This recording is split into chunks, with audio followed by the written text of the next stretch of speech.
Mark, you've talked about Shea's speed in the half court, speed in his actions.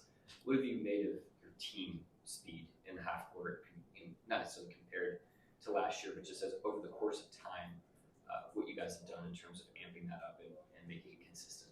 Yeah, I mean, we're about to head into the postseason, and that's where physicality gets really, really amped up. Tonight will be another test of that. I thought the Detroit game the other night was a good test of that. This team is physical every night, and there's ways to counteract that. But you've got to use pace up the floor. You got to use pace in the actions. You got to play with a lot of force, and if you move the ball early ahead of them, that's another way to do it. And so those are system fundamentals that we try to have in the water because we know that's kind of where you're going to end up if you get where you want to go in a season. So another good opportunity to test that tonight, but easier said than done because of the physicality this team brings.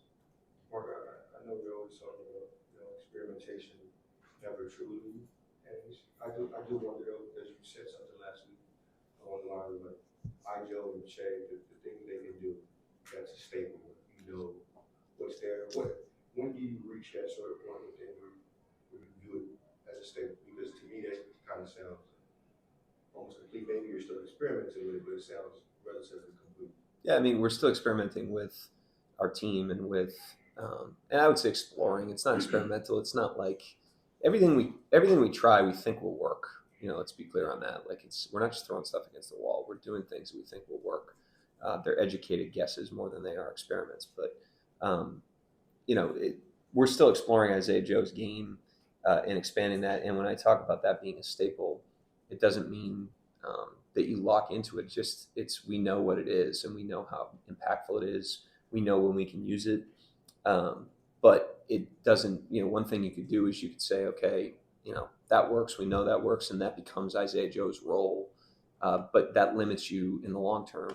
So what we've done is we've tried to expand Isaiah Joe's role, use him with Hartenstein more, use him in the second unit more, learn what benefits that brings to us, maybe what vulnerabilities it has. And then when you have to make decisions, you just have more options. It's just creating optionality. And when you lock into the first sign of success with a player or a scheme or a lineup, you limit your optionality in the long term. And we don't want to be a team that does that.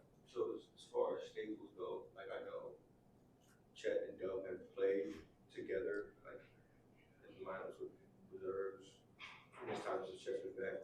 Is that one of those things where you don't go to it as often this time of year because you view that as a staple?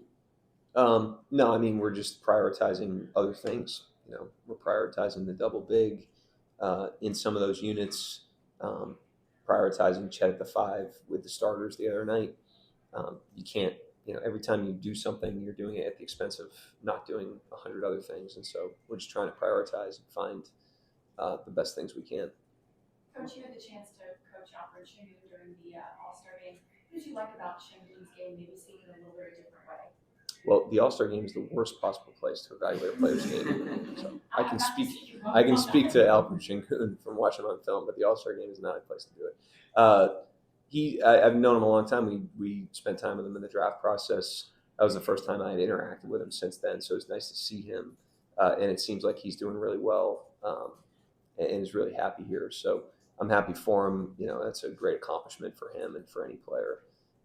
And in terms of his game, he's really rounded out his game offensively. He can score in a lot of different ways, not only in the post, which I think he's known for, but kind of on the short rolls where you have to account for Van Fleet or Green, and the ball comes to him when they've already created an advantage. That's where he's really good with the passing and the angles and all the tricks he has. And then defensively, he's done a pretty good job. It wasn't his strength when he was a younger player, but he's raised his baseline on that end of the floor. You don't have this good of a defense, as a team if you've got a guy that plays as much of a role as he does, occupying those level of minutes. They're not working around him at this point. He's done a good job.